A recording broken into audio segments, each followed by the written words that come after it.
पंचांग प्रणाम. बुद्धं नमामि, धम्मं नमामि, संघं नमामि.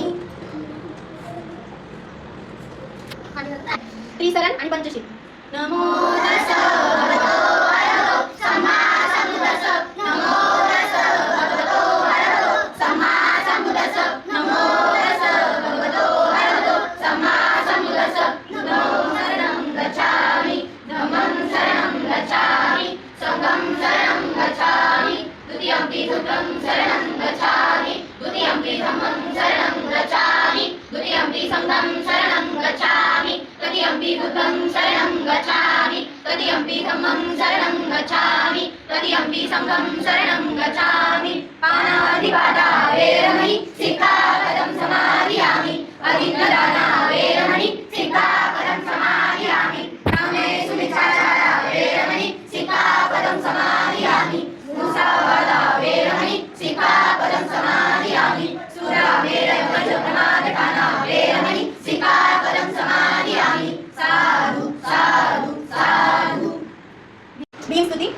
दिव्य प्रभरत्नतु साधु वरदानतु आद्यकुलभूषणतु भीमराजा, सकल विद्यापति ज्ञान सत्य संगति शास्त्र शासनमती बुद्धितेजा, पंकजाधरवरा रत्नस्वजन उद्धरा भगवंत आमचा परा भक्तराजा, चौदार संगरी शास्त्रधरी तापरी तापला हरिपुरी रौद्ररूपा, मुक्तिपद बोधता जिनस्मृती जायता उजाळल्या अगतिका मार्गसाचा, राष्ट्रगतनाकृती शोभते भारती महामानव बोलती शालसज्ञा, शरण भूतवासमी शरण संवासमी शरण संवासमी भीमराजा, शरण संवासमी भीमराजा, शरण संवासमी भीमराजा. आपण घेत आहोत तर काय करायचंय, ताट बसायचंय, डाव्या हातावर उजवा हात ठेवायचाय, दोन्ही हाताचे अंगठे जोडायचे आणि डोळे बंद करायचे.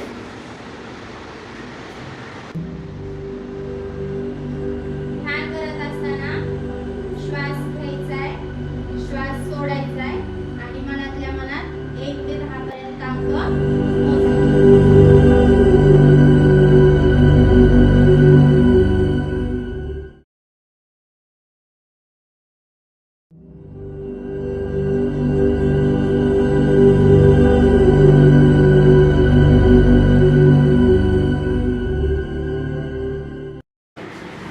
डोळे आणि चेहऱ्यावरून अलगद हात फिरवायचा आहे आणि हळूच डोळे उघडायचे. साधू साधू साधू. कसं वाटलं? मन शांत झालं का तुमचं? ध्यान केल्याने आपलं मन एकाग्र होतं आणि आपल्या अभ्यासामध्ये लक्ष लागतं. त्यामुळं रोज सकाळी उठल्यावर 2 मिनिटं तरी आपल्याला काय करायचंय, रोज ध्यान करायचंय. भगवान गौतम बुद्धांच्या आयुष्यातली ना एक छोटीशी गोष्ट तुम्हाला सांगते मी. तुम्ही सांगा बरं, तुम्हाला जर कुणी चिडवलं तुम्हाला कसं वाटतं? वेदांत, तुला जर कुणी चिडवलं, सारखं तुला कोणतरी चिडवतोय, तुला कसं वाटेल? रागीन का नाही? तुला रागीन ना म्हणजे कामाला चिडवतोय. तर मग रागावर विजय कसा मिळवायचा त्याच्यावरची आजची गोष्ट आहे. तुला कसं वाटतं सोबत तुला कोणी चिडवलं, ओरडलं, तुला कसं वाटतं? चिडवल्यावर तुला कसं वाटतं? मी तुला चिडवल्यावर तुला कसं वाटतं? रागील ना. तसंच तथागत भगवान गौतम बुद्ध प्रवचनासाठी त्यांच्या शिष्यांसोबत ना अशा वेगवेगळ्या गावांमध्ये जायचे प्रवचन द्यायला. जसं आपण कसं इथं वर्ग घेतो तसं तथागत भगवान गौतम बुद्ध त्या काळांमध्ये काय करायचे, प्रवचन द्यायचे. तर ना तथागत भगवान गौतम बुद्ध एका गावात गेले होते प्रवचन द्यायला. सगळ्यांचं लक्ष आहे का? तथागत भगवान गौतम बुद्ध त्यांच्या शिष्यांसोबत एका गावामध्ये काय केलं, प्रवचन द्यायला गेले. तर मग त्या ठिकाणी एक त्या गावातला माणूस होता. तर त्याला काय वाटायचं की तथागत भगवान गौतम बुद्धांना काही त्यांना ज्ञानाची प्राप्ती वगैरे झाली नाही, लोकांना फसवते, ढोंगी आहेत, साधू आहेत, नाही का? असं वाटतं ना आपल्या इथं तुम्ही आले की आपल्याला काय वाटतं, आणि हा ढोंगी माणूस आहे असं वाटतं ना आपल्याला. तसंच त्या गावातला एक माणूस होता, त्याला काय वाटायचं की तथागत भगवान गौतम बुद्धांना काही शांतीचं प्रतीक नाही, ढोंगी वागायचं. प्रवचनाला तथागत भगवान गौतम बुद्धांनी बसल्यावर तो माणूस काय नाही, काही बुद्ध झालेला नाही असं लई जोर जोरात बोलायला लागला. तथागत भगवान बुद्धांना रागायला पाहिजे होता का नाही? जर तुम्ही असे बोलायला लागला, आपल्याला मला तर राग आला असतो, मला तर हाता बोलतो, मी जर तुमच्या वर्गात घेते आणि तुम्ही टीचरला काही येत नाही मग शिकवते म्हणजे मला राग येणार का नाही? तसं मग तथागत भगवान बुद्धांना तो माणूस खूप ओरडत होता, खूप ओरडत होता. तथागत भगवान गौतम बुद्धांनी काय केलं, ते शांतच राहिले, ते काहीच बोलले नाही. एकदम त्यांच्या ध्यानामध्ये ते बसलेले होते. त्या माणसाने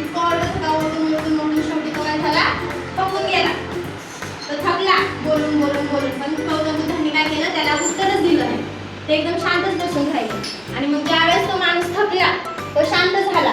आता गौतम बुद्धांना कळलं की बाबा हा शांत झाला. मग गौतम बुद्ध म्हटले, मी तुला एक प्रश्न विचारतो, त्याचं तुम्हाला उत्तर देशील का? तर मग तो म्हटला, हा विचारा, मी देतो उत्तर. म्हणजे नाही का रागात, हा सांग विचारा, मी तुम्हाला देतो उत्तर.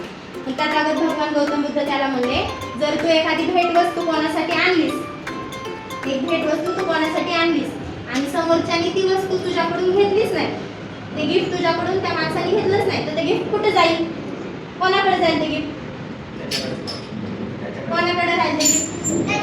त्याच्याकडेच नाही का नाही? गौतम बुद्ध म्हटले, तुझे जे शब्द होते, तू जो मला ओरडून बोलत होतास, ते शब्द मी स्वीकारलेच नाही, मी ते शब्द माझ्यावर घेतलेच नाही, तर ते कोणाकडे राहील? तुझा राग, तुझा ओरडा, तुझं चिडवणं कोणाकडे राहील?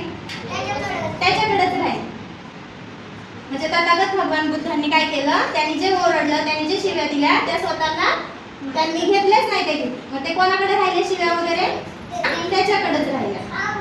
मग तुम्ही सांगा बरं, ह्या गोष्टीतून तुम्हाला काय समजलं? रागावर कंट्रोल करायचं. म्हणजे कोणी जर आपल्याला ओरडत असेल, जर आपण ते आपल्यावर घेतलंच नाही तर ते आपल्याला लागत का? म्हणून कोणी जर आपल्याला ओरडत असेल, आपल्याला चिडवत असेल, तर आपण काय करायचं त्या ठिकाणी? आपण शांत राहायचं. म्हणजे समोरचा माणूस आपोआप काय होतो? शांत होऊन जातो. तो म्हणतो, अरे मी बोलतोय पण हा काही रिॲक्शनच देत नाहीये. म्हणजे आपल्याला जर कोणी चिडवत असेल, आपण चिडलोच नाही, तर तो काय करू शकेल का पुढं? तो चिडवणारच नाही, कारण तो काय म्हणून, अरे आपण ह्याला किती चिडवलं तर हा चिडतच नाही. बरोबर आहे का नाही? मला जर कोणी चिडवत असेल आणि मी जर चिडतच नसेल, तर समोरच्याला चिडवून काय फायदा होईल का? म्हणजे ह्यातून काय अर्थ होतो की जर आपण एखाद्याकडून त्याचा राग आपण घेतलाच नाही, तर आपल्याला रागच येणार नाही. म्हणजे आपण काय करू, रागावर आपल्या कंट्रोल करू आणि आपण आपल्या रागावर जिंकू. समजली सगळ्यांना गोष्ट? मग आता तुम्ही काय करणार इथून पुढं? आपल्याला जर कोणी ऍक्शन करून दाखवणार, त्या ऍक्शन मी जसं बोलून तसं तुम्ही करायचं. जो चुकला तो आउट. पहिली ऍक्शन आहे बुद्ध. बुद्ध म्हटलं की तुम्ही काय करायचं? असं करायचं. दुसरी ऍक्शन आहे जय भीम.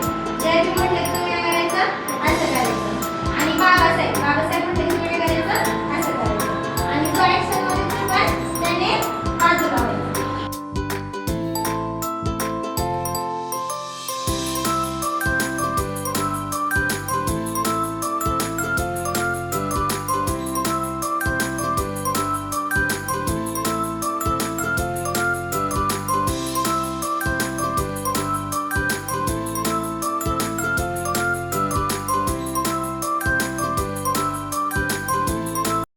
पापसहकरणं कुशलस्य उपसंपदा सचितपर्योदकनम् एतं बुद्धानुशासनं धम्मं चरे सुचरितं न तं सुचरितं चरे धम्मचारी सुखं सेति अस्मि लोके परं च न तावता धम्मधरो यावता उपासति यो जपमि सुखानि धम्मं कायेन वसति सवे धम्मधरो कोटियो धम्मं न पमजति भक्ति मे शरणं वरं भक्तो मे शरणं वरं एतेन सत्यवचेन ओ तुमे